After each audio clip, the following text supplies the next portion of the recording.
My children thought I was just a frail, forgetful old woman, so they plotted to steal my home right from under me. They smiled to my face and called me Mom, while whispering behind my back that getting me to sign over the deed would be a mercy. Little did they know I heard every single word, and I was about to turn their inheritance into a tribute to their father that they could never, ever touch. The scent of rosemary and roasted chicken always filled my house on Sundays. It was the smell of family, of tradition. For 40 years, my late husband David and I hosted these dinners, and I saw no reason to stop after he was gone. It felt like keeping a part of him alive. The silver was polished, the tablecloth was ironed, and my heart was full, having my children, Mark and Cynthia, back at my table. They arrived right on time as always. Mark, my practical, serious son, kissed my cheek and immediately started fussing with a flickering light bulb in the entryway. Cynthia, my daughter, swept in with a cloud of expensive perfume and a critical eye that scanned my decor, no doubt already rearranging my furniture in her mind. "Mom, the house looks beautiful," she said, her voice dripping with the syrupy sweetness she saved for these visits. "And something smells absolutely divine." Dinner started with the usual pleasantries. We talked about their jobs, their children, my grandchildren who were always too busy with sports or friends to come to Sunday dinner anymore. It was all perfectly lovely, a picture of a happy family. But lately, I'd started to notice the little things. The way Mark's eyes would catalog my belongings, a silent appraisal. The way Cynthia's compliments always seemed to have a hidden edge, a suggestion for an upgrade. I told them about my week keeping my voice light. I mentioned that I'd been spending my afternoons in the attic going through their father's old things. It was a half-truth. I had been up there, but not just for sentimental reasons. I was polishing his medals from the Marine Corps, I said, looking at a portrait of David on the mantelpiece. He was so handsome in his dress blues. It got me thinking, thinking about a little memorial project I want to start to properly honor his memory. Cynthia patted my hand. "That's so sweet, Mom. But you shouldn't be climbing up into that dusty attic. It's not safe." And there it was. The opening. I saw it in Mark's eyes before he even spoke. He cleared his throat and leaned forward, his expression a careful mask of concern. "Mom, speaking of what's safe, Sin and I were talking," he began. "My son, the financial advisor, always started his pitches this way. We're worried about you, especially with the beach house." My grip tightened on my water glass. The beach house was David's masterpiece. He'd designed it himself, built half of it with his own hands. It was our sanctuary perched on the dunes of the Outer Banks, smelling of salt and memories. "It's just such a big place for one person," Cynthia chimed in, her voice soft and full of pity. "All that upkeep, the stairs, the risk of hurricanes.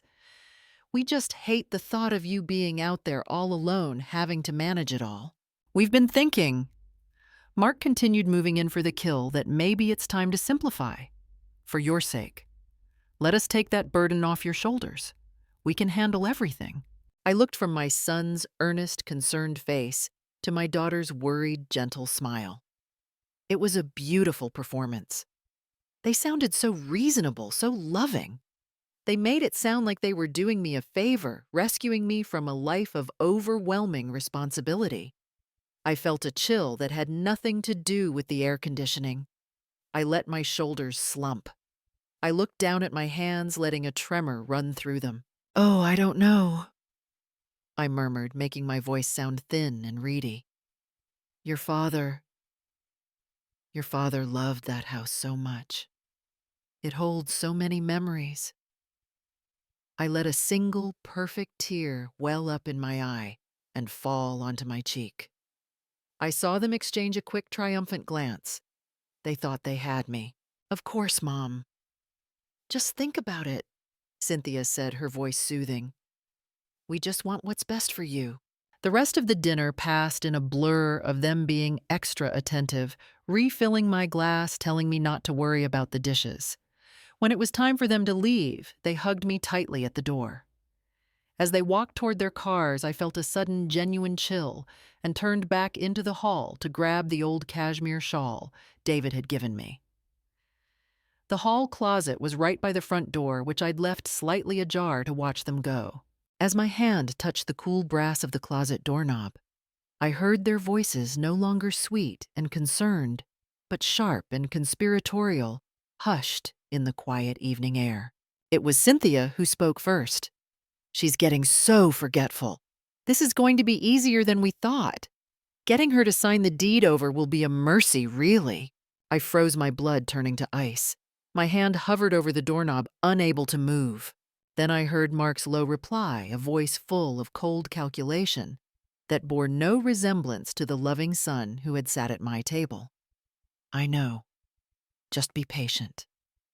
A few more loving suggestions, a little more pressure about her safety, and she'll hand us the keys.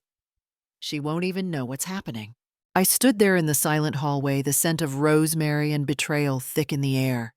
The perfect family picture had shattered, and in its place, I saw them for what they truly were. Not my loving children, but vultures patiently circling, waiting for me to fall. I didn't sleep that Sunday night. The silence of the house was a hollow vessel, filled only with the echo of my children's words. "She's getting so forgetful." A mercy, really. She won't even know what's happening. Every syllable was a fresh twist of a knife I never saw coming.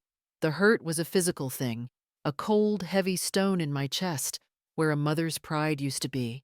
For hours, I sat in David's favorite armchair watching the moonlight creep across the floor, and I let the grief wash over me. Grief for the children I thought I had, for the family I thought we were. But as the first pale light of dawn touched the window pane, something else began to crystallize in the pit of my stomach. The hurt was still there, but it was hardening. It was compressing into something dense and clear and cold. It was resolve.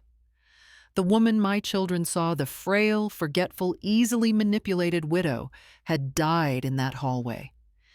In her place sat a woman who remembered every lesson her husband had ever taught her. I walked over to the mantelpiece and looked up at his portrait. David, my David. A Marine to his core, but a gentle man with the kindest eyes. He'd always worried about me, about my soft heart. "You're too trusting, Irene," he used to say, smiling as he held my hand.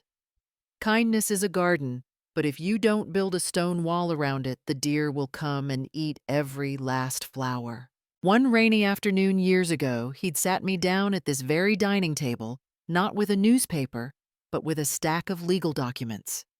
He'd been diagnosed then, and he was preparing me a simple will, a standard revocable trust.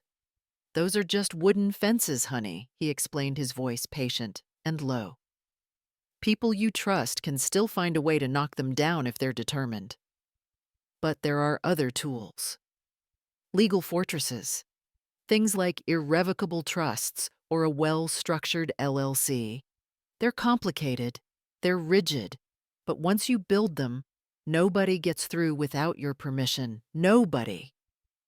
He spent the rest of that day drawing diagrams on a legal pad, teaching me the language, showing me how to protect the garden. I thought it was just his way of coping, of trying to control one last thing before he lost control of everything. I never imagined the deer he was warning me about would be our own children. On Monday morning, I didn't put on one of my usual soft cardigans. I went to my closet and chose a crisp navy blue suit I hadn't worn in years. I walked into our local branch of the bank, the one where Mark had personally introduced me to the manager, patting my shoulder and telling him I might need a little extra help from time to time. Today, I didn't need any help. I sat down with the manager, a young man named Mr. Peterson, and I could see the condescending sympathy in his eyes. I smiled politely and got right to the point. I told him I wanted to liquidate the full balance of the joint investment account I held with my son, all $150,000. His professional smile faltered. He started to talk about market conditions about consulting with Mark. I held up a hand and my voice was as calm and steady as a ship's anchor. Mr. Peterson, I said, using the precise terms David had drilled into me, this is a joint account with rights of survivorship, not a custodial account. As a primary account holder, I am exercising my right to withdraw the full amount. I would like you to wire the funds to this account number. I slid a piece of paper across the desk. Immediately. The look on his face shifted from sympathy to startled respect. He typed silently for a few minutes, and then the first stone of my fortress was laid. I waited. Tuesday came and went. I pruned my roses. Wednesday morning, as I was enjoying a cup of tea on the porch, the phone rang. It was Mark. I let it ring 3 times before picking up. Mom! Hi, is everything okay? His voice was tight, stretched thin over a wire of panic. I'm fine, dear. Just watching the hummingbirds, I said peacefully. Oh, good. Listen, a strange thing happened. I was just reviewing our accounts online and, well, there seems to be an error with the emergency fund. The balance is showing as 0. I took a slow, deliberate sip of my tea, letting the silence hang in the air. There's no error, Mark. More silence. I could almost hear the frantic calculations whirring in his head. What? What do you mean, Mom? Where's the money? I liquidated the account on Monday, I said, my voice as placid as a mill pond. You? What? All of it. Why, Mom, that was our emergency fund. What if something happened? This was the moment. The first shot fired in a war they had declared. I decided it was time to fund a personal project I've been planning for a while, I said, my tone unchanging. I made a rather significant upfront, non-refundable donation to a cause that your father would have deeply admired. A cause, what cause? He demanded, his voice rising, the fake concern completely gone, replaced by raw, unfiltered greed. Who did you give $150,000 to? That's a private matter, Mark, I said softly. It's been handled. He was sputtering now, a string of incoherent words about responsibility and recklessness and betrayal. I listened for a moment, then cut through his panic with the same quiet finality I'd used on the bank manager. I have to go now, dear, I said, my voice full of the gentle dismissiveness one might use on a fussy child. The hydrangeas need watering. And before he could say another word, I hung up. I walked to the edge of the porch and looked out at my garden at the vibrant, beautiful flowers David and I had planted together. The stone wall around it was invisible, but I could feel it there, solid and strong, and it was only just the beginning. The silence that followed my phone call with Mark was heavier than any argument could have been. A week passed. I imagined the frantic, whispered conversations between him and Cynthia. I knew they wouldn't just be angry, they would be strategizing. My children don't get mad, they get even. They just operate under the delusion that they're the only ones in the family capable of planning. They showed up the following Saturday morning unannounced but expected. They didn't come with accusations. They came bearing a box of pastries from the fancy downtown bakery, and faces etched with practiced, loving concern. Mom, we were so worried, Cynthia said, her voice a soft coo, as she put an arm around my shoulder and guided me to the sofa. You didn't sound like yourself on the phone with Mark. Mark set the pastries on the coffee table and took a seat opposite me, leaning forward with his hands clasped, just like he does when he's about to pitch a new investment to a particularly stubborn client. Your impulsive donation, Mom, he said, choosing his words carefully. It made us realize something. You're overwhelmed. We haven't been helping you enough, and all this pressure is clearly getting to you. It was a masterful performance. They had reframed my deliberate action as a symptom of incompetence. They weren't angry about the money, you see. They were worried about my mind. So he continued. Cynthia and I took the liberty of seeking some advice on your behalf. We spoke with a wonderful lawyer, a friend of a colleague of mine. His name is Mr. Abernathy, and he specializes in elder care and estate planning. He's known for being incredibly gentle and making things simple for his clients. I felt my heart beat a slow, steady rhythm. This was their countermove, not a direct assault, but a flanking maneuver. They were bringing in their own general and calling him a peacekeeper. "He just wants to sit down with you with all of us," Cynthia added, "and help you get your affairs in order, to protect you. We've already scheduled a preliminary chat for next Friday. It will be such a relief for you to have that burden lifted." I let my eyes fill with a convincing glaze of confusion. I looked from my son to my daughter, wringing my hands in my lap. "Oh my," I said, my voice thin and trembling. "Lawyers. All that legal talk is so complicated. David always handled all of that." I let out a weary sigh, playing the part of the damsel in distress they had written for me. It all sounds so final. I saw the flicker of victory in their eyes. They had me. The emotional old woman who had acted out was now scared and ready to be led. I let them spend another 20 minutes convincing me their words like soft, silken ropes. Finally, I gave in. "Well, if you both really think it's for the best, dears," I conceded, looking down at the floor, "I suppose it couldn't hurt to talk to him." They left an hour later, triumphant. I watched their car pull out of the driveway, the box of untouched pastries sitting on my coffee table like a trophy they'd left behind. The moment the car turned the corner, the worried frown on my face vanished. My shoulders straightened. The frail, confused woman they had just spoken to evaporated like morning mist.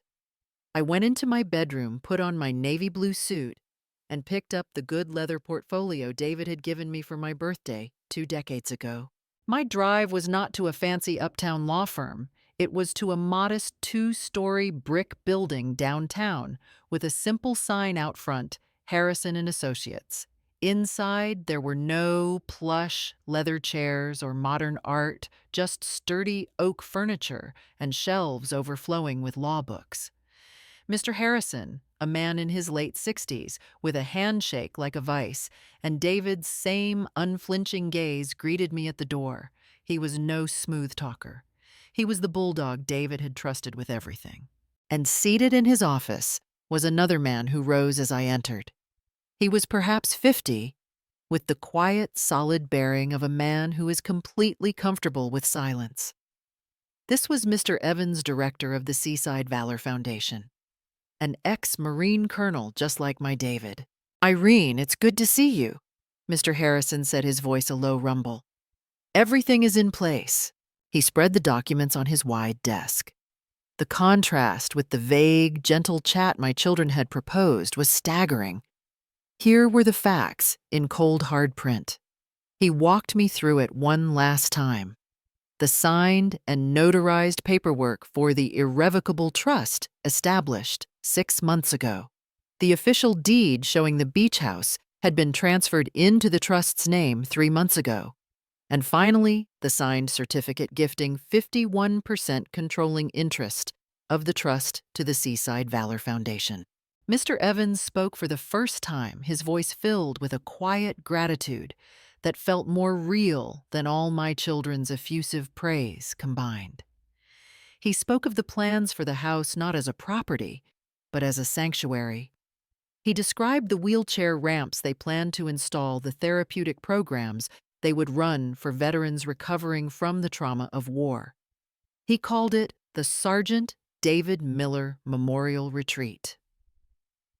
Hearing my husband's name used with such reverence for such a noble purpose swept away any lingering doubt I might have had. This was right. This was honor.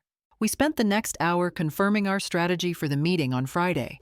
Mr. Harrison and Mr. Evans would be attending as my counsel, and as a representative of my primary beneficiary, we were ready. I left that office feeling a profound sense of calm. My children thought they were setting a gentle trap for a confused old woman. They had no idea they were marching into a fortress, and that I was the one holding the keys to the gate. The days leading up to the Friday meeting were a masterclass in deception. On the outside, I was the very picture of a flustered widow. I baked cookies I had no intention of eating. I pottered around my garden looking lost in thought. When Cynthia called on Wednesday, her voice a syrupy blend of pity and control, I played my part to perfection. She was just checking in, seeing how I was holding up, asking if I was nervous about meeting with the lawyer. I told her I was. I said my stomach was in knots, that all this legal talk made my head spin. I could almost hear her smiling on the other end of the line, reassured that their plan was working, that the scared little lamb was ready to be led to slaughter. They had no idea they were the ones walking into the abattoir. The call came on Thursday afternoon. I was outside kneeling in the soft soil of my rose garden, carefully tending to the David Miller hybrids I'd planted after he passed. The sun was warm on my back, and the air smelled of salt and blooming flowers.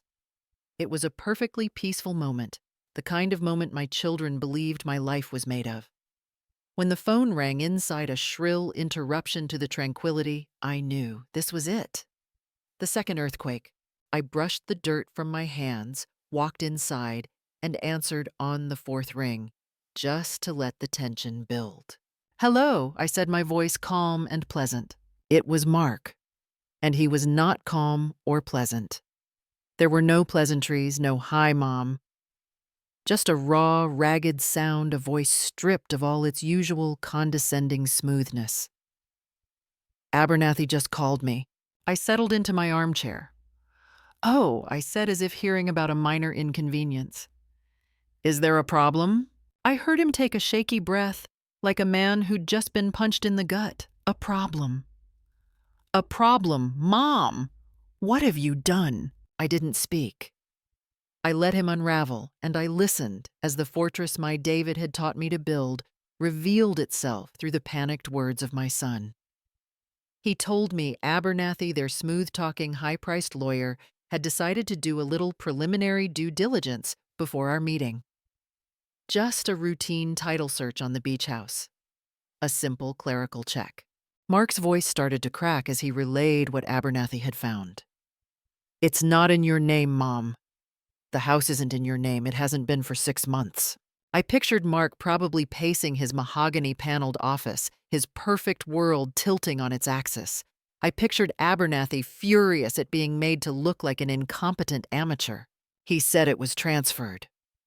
Mark stammered the words, alien and sharp in his mouth. "Into something called the Seaside Valor Trust." "An irrevocable trust, Mom." "Do you know what that means?" Abernathy was yelling. "He said it's ironclad, a legal fortress. He said we can't touch it. He said even you can't touch it." The beautiful irony of him using David's exact words was not lost on me. Then came the next wave of his panic, the part that had clearly terrified a man like Abernathy, a man whose reputation was his entire livelihood. "It's the beneficiary." Mom Mark's voice dropped to a horrified whisper. "Abernathy found out who the primary beneficiary is. Some charity for veterans. He basically quit. He said trying to break an irrevocable trust is a fool's errand, but trying to break one that benefits wounded soldiers would be career suicide. He said the press would crucify us. He said we'd be villains trying to steal a house from disabled heroes. He told me to never contact him again." The line went quiet for a moment. I could hear the gears turning in his head, the terrible cascade of revelations finally connecting, forming a picture that was so far beyond his comprehension. The money, he finally said, his voice hollow with dawning horror. "The $150,000. That wasn't you being emotional. That was for—" This wasn't it, to pay the lawyers, to set this all up. This memorial project you mentioned. This was it. You've been planning this for months. While we thought you were losing your mind, you were 10 steps ahead of us." All the anger was gone, now replaced by a terrifying, grudging respect. He wasn't talking to his frail mother anymore. He was talking to the opponent who had just checkmated him before he even knew they were playing the same game. He had run out of steam. All the panic, all the accusations, all the disbelief had been spent. There was nothing left but a stunned, echoing silence. He was waiting for me to explain, to gloat, to yell. I did none of those things. I looked out the window at the brilliant pink blooms of the David Miller roses, standing strong and beautiful in the afternoon sun. I did what your father taught me to do, Marquis said, my voice quiet, clear, and final. I built the stone wall. The only sound that came back was the faint, empty hum of a dead phone line. The siege was over. The fortress stood revealed, and my children were finally utterly on the outside. The day of the meeting arrived gray and overcast, a perfect reflection of the storm I was about to unleash. We walked into the conference room at Mr. Abernathy's opulent law firm together. Me flanked by my bulldog, Mr. Harrison, and the quiet, unshakable presence of Mr. Evans. He wore a simple navy blazer, but on the lapel was a small, gleaming pin, the emblem of the United States Marine Corps. It was the only armor he needed. My children and their lawyer were already seated at the far end of a ridiculously long, polished mahogany table. They looked pale and exhausted, like a defense team that already knew the verdict. Mark's jaw was clenched so tight I was surprised his teeth didn't crack. Cynthia was fidgeting with her pearls, her eyes red-rimmed and darting nervously around the room. Their smug confidence was gone, replaced by the sour stench of fear. They knew they had lost, they just didn't know how badly yet. Mr. Abernathy, a man whose smarmy smile was now a tight, anxious line, attempted to open the meeting with some weak legal preamble about finding an amicable path forward. He didn't get far. Mr. Harrison held up a hand, a gesture so simple yet so utterly commanding that Abernathy's voice trailed off into silence. "Thank you, Mr. Abernathy," Harrison said, his tone polite but laced with steel. "But I believe it would be more efficient if I clarified my client's position first." He placed his leather-bound portfolio on the table and opened it with practiced precision. For the next 10 minutes, he spoke in a calm, dispassionate monotone, a voice devoid of all emotion, speaking only the language of inescapable fact. He laid out the timeline of the creation of the Seaside Valor Trust. He presented a certified copy of the deed, showing the transfer of the beach house property. He explained in painstaking detail the legal definition of irrevocable and the insurmountable difficulty of challenging such a structure, especially when one is not a named beneficiary. With every sentence, I watched my children shrink. I saw Mark's face drain of color, leaving a pasty gray mask of defeat. I saw Cynthia's hand tremble as she reached for a glass of water. They were being dismantled, piece by piece, not by anger or accusation, but by the cold, hard weight of the law. They had brought a knife to a cannon fight, and they were only just beginning to understand the scale of their miscalculation. When he was finished, Mr. Harrison neatly stacked his papers. He had built the legal cage around them bar by solid iron bar. Now it was time to lock the door.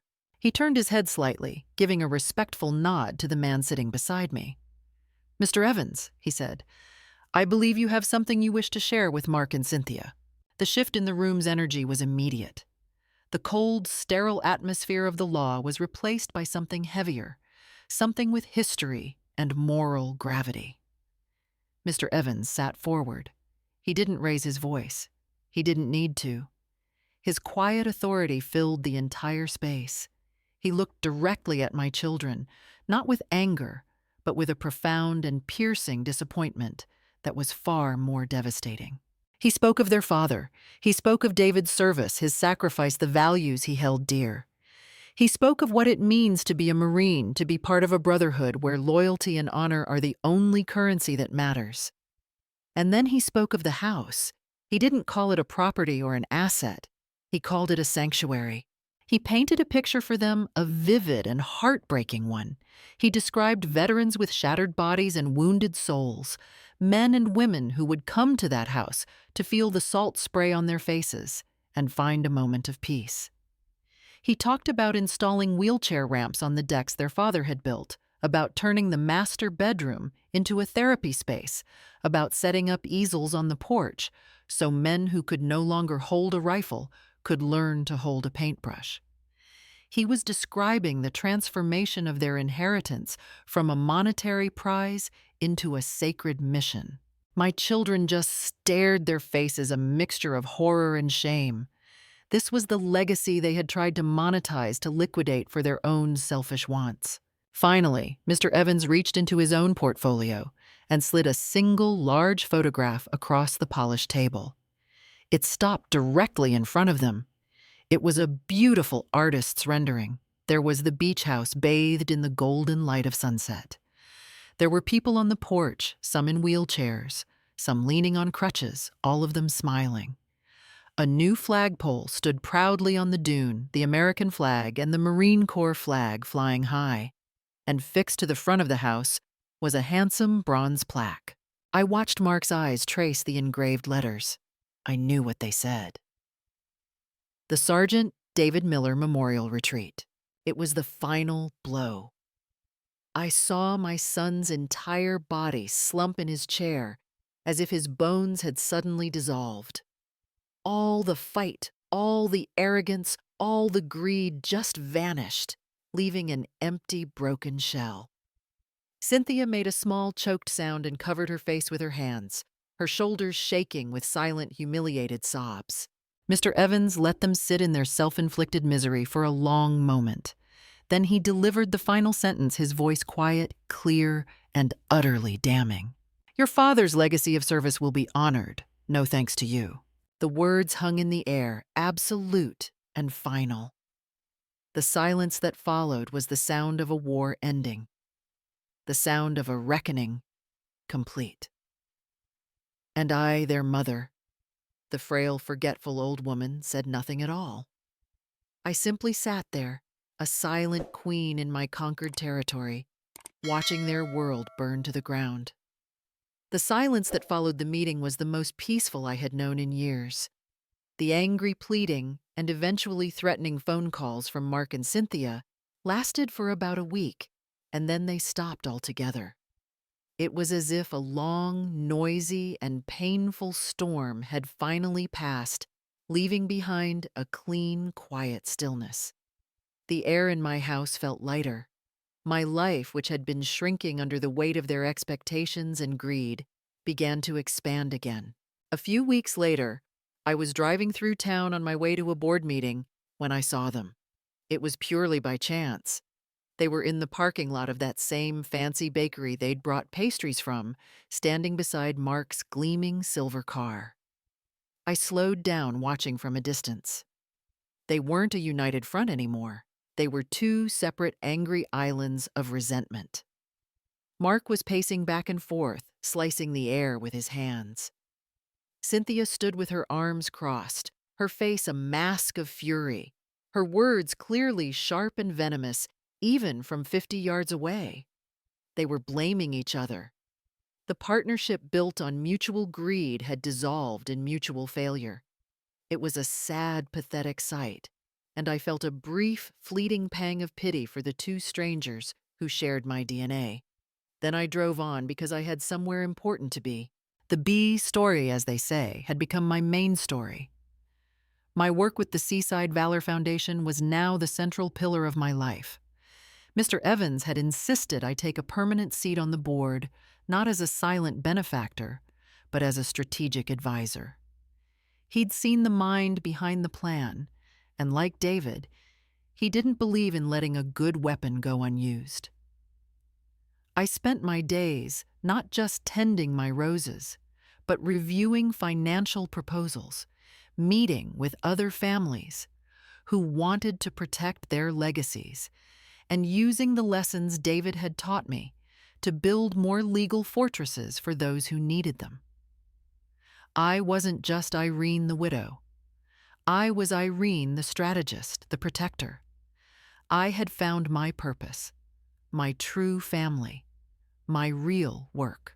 The culmination of it all happened 2 months later on a brilliant sunny Saturday at the beach house. It was the official dedication ceremony for the Sergeant David Miller Memorial Retreat. The house had been transformed. The old creaking steps had been replaced by a handsome, sturdy ramp leading to the wide porch. A new flagpole stood on the dune with the stars and stripes and the Marine Corps colors snapping smartly in the ocean breeze. The place was filled with people, but it was a different kind of crowd from my old family dinners. There was laughter here, deep and genuine.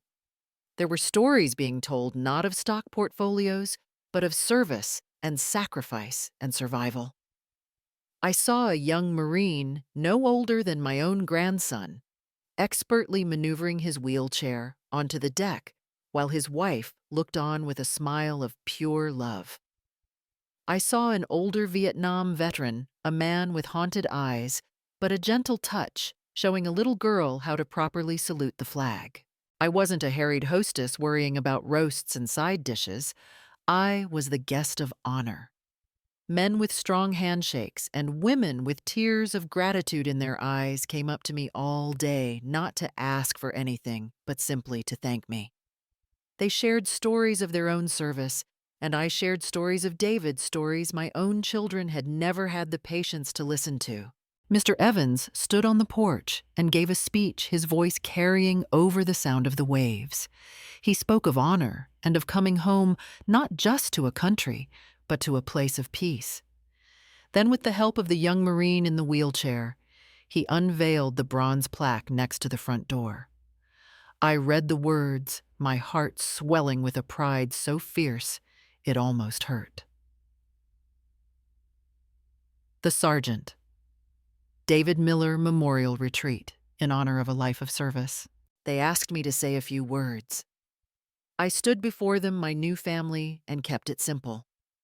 I told them that a house is just wood and nails, but a home is built from love and loyalty. And that today, this house had finally become the home my husband had always intended it to be. That evening, as the sun began to dip below the horizon, painting the sky in strokes of orange and purple, I sat on the porch swing. I was surrounded by the quiet hum of conversation, the distant laughter of children, the clinking of glasses. The salty air felt like a benediction. This was the new reality. My house was no longer an asset to be fought over, but a haven to be shared. And I was no longer a lonely widow, but the matriarch of a tribe bound not by blood, but by honor. The war was over, and the peace I had found was greater than any victory I could have imagined. In the end, Irene learned a profound and quiet truth.